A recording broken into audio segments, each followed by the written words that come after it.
ఉమ్మడి కడప జిల్లాలో అధికార పార్టీకి ఎదురు దెబ్బ తగిలిందని చెప్పొచ్చు. ఎందుకని అంటే, ఉమ్మడి కడప జిల్లాలో ఎమ్మెల్యేగా, ఎంపీగా పనిచేసినటువంటి సొగవాసి పాల్కొండరాయుడు కుమారుడు సొగవాసి బాలసుబ్రహ్మణ్యం తెలుగుదేశం పార్టీకి రాజీనామా చేశారు.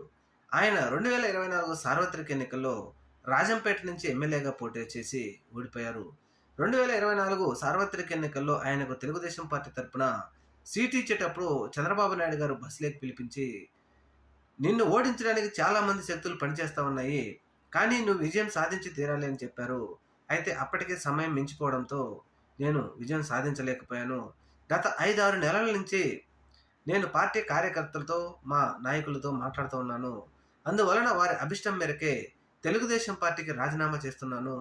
రాజకీయాల్లో కంటిన్యూ అవుతాను. రాబోయే రోజుల్లో తన ప్రణాళికను ప్రకటిస్తానంటూ తన రాజీనామా లేఖను పార్టీ సభ్యత్వానికి రాజీనామా చేసి ఈ విషయాన్ని పార్టీ అధినేతకు పంపించానంటూ విలేకరుల మిత్రులతో పంచుకోవడం జరిగింది.